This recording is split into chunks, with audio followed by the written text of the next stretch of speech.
Dear boomers, we live in a perilous times when it comes to being a human being. And if we don't evolve, we are going to perish. So says Jean Houston, whom I am studying right now for the next 7 weeks. And it is an amazing thing. She's going to teach us how to expand our quantum powers. First of all, you have to know that we can live in the quantum fields almost all the time if we so desire, and that just brings about more productivity and more embracing of life that we grow to love if we haven't loved it before. She tells some great stories, I'll say that. She's a storyteller, so in her ability to tell stories, she is teaching us how to tell stories too. She talks about how in her childhood, she and her father went to see the famous ventriloquist Edgar Bergman, and he he had a little dummy that he would not even move his mouth, project his voice. The dummy's name was Charlie McCarthy. I don't know if anybody here remembers them. I remember them as a child. And they were on TV a lot. And he was, they both were very, in fact, Charlie McCarthy was more famous than Edgar Bergman. But the story is that Jean Houston's dad decided to go backstage and show Jean the setup that Edgar Bergman had and maybe introduce her for the first time. I'm not sure about that. As I entered the room, Edgar Bergman was talking to the dummy, asking the dummy things like, what is the meaning of life? I have a problem. How can I sort this out? And then when he would ask these questions, the dummy would actually, well, of course, respond under the direction of Edgar Bergman. And this is interesting. I mean, he was using that dummy as a way to access his higher power. And of course, we can do the same thing by writing it out. You know, you write out what your problems are, and then you let automatic writing take over after that. That's one way. Or it's a good idea to record everything that you do in regards to your higher power. Write it out so you can refer to it at a later time. So I love that. One time, Jean Houston's father took her to see Helen Keller. So she went running up afterwards to talk to Helen Keller. And when she spoke, which would be Jean Houston, she actually imitates Helen Keller's voice. Helen Keller put her hand here as the child was speaking and was feeling the child's expression. She could feel what the child was saying, and she could ascertain everything, that, like the energy field of the child. And I forget exactly what she had asked her, but that was pretty awesome, really. Helen Keller was a, I don't know if anybody has heard of Helen Keller. I think most of my age people have, but maybe the younger people have not. And she was deaf and blind, and basically was trained by a teacher named Anne Sullivan, and they made it into a movie.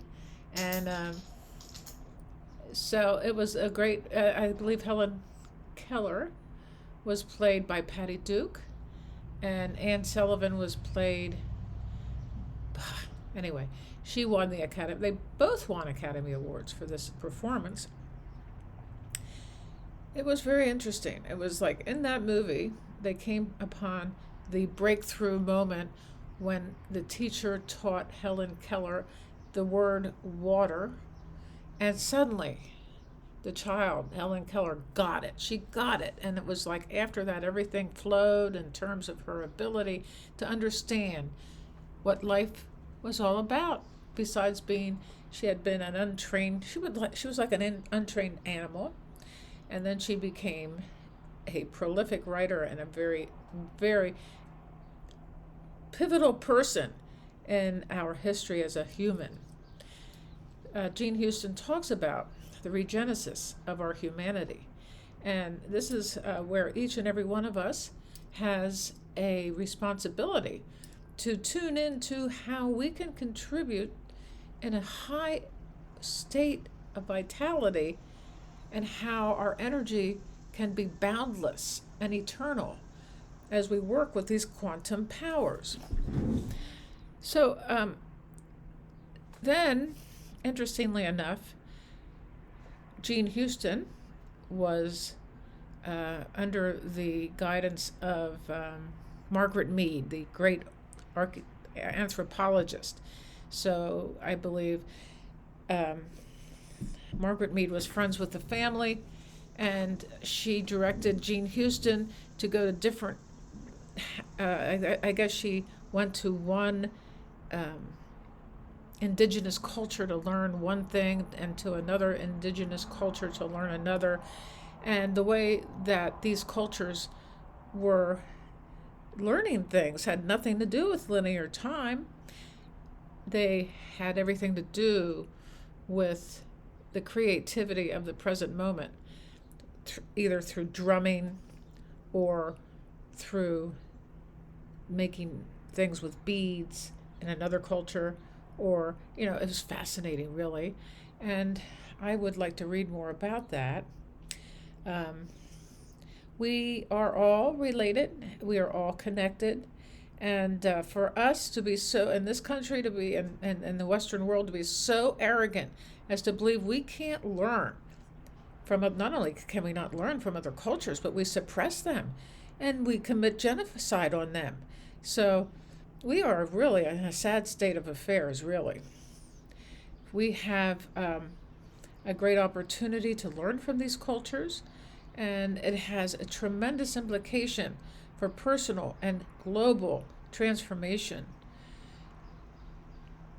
So this course I'm taking, I'm very, very confident that I have made the right choice, because I love this kind of thing, human development, and Jean Houston was at the forefront of human development. The quantum fields have been forwarded quite well by Joe Dispenza, and he has scientific proof how the quantum, if we can access the quantum fields, and when we access the quantum fields, we actually can heal our bodies, mind, spirit, and live in these wonderful vibrations of gratitude. Gratitude is not just, dear God, I thank you for the food that's placed on my plate. Gratitude is not just saying thank you, thank you, thank you. It's a deep inner vibrational vibration that it taps into what abundance is all about. So when you are feeling gratitude, you are giving yourself over to the forces that orchestrate our lives. So she's going to be teaching us these wonderful quantum powers that not only do we live in the universe, but the universe lives within us, and the turning of the mind and the psyche, of the sensibility to the fact that we are quantum agents. We are quantum agents. If it's almost like Mission Impossible, if you choose to take on this challenge, not just as a mental or an intellectual exercise, but as something that is visceral, that you feel all through your body, and you can use the breath to do this. We can open our heart and our mind, and create a coherence with the brain and the heart throughout the whole body, and everything goes into coherence. And then we can really manifest a world that is harmony, really, harmony. We are larger than we realize. We have more potential. The human potential movement was something my mother was really into from the time I was a young girl, probably before I was born. And I'm surprised that she did not know Jean Houston. I'm surprised that she didn't invite Jean to the house. But it was, not to be. She had other people come to the house. For instance, the great Dorothy Day and Ammon Hennessy. But my mom wasn't much to go. She was more of house. She was more into hanging out in the house as opposed to going out into the world to meet these people. So we're going to learn the 5 quantum powers, and I will discuss these as we go forth into the next 7 weeks. And so it's very important to know that we have, do you feel an urgency? An urgency to make sure that we fix some of these problems, say with the climate. The climate is at the heart of what could happen here if we continue to have politicians. I'm not going to mention names, but there is only one and his whole army of people who deny the climate, who deny women's rights, who deny the humanity of everything. If we continue to vote these people in, you can say bye-bye to our ability to live, to grow, to love. We might have a tremendous extinction of the human race in a not too distant future. Some of us will, I don't know if I will, but some people will survive whatever it is that's going on. We're having some very violent thunderstorms lately. I think that's part of the climate. And the heat in June was unbelievable. I usually don't experience such a heat wave in June, and I've been around for a while. So here we go. We need to recognize the fact that we have a human race to save.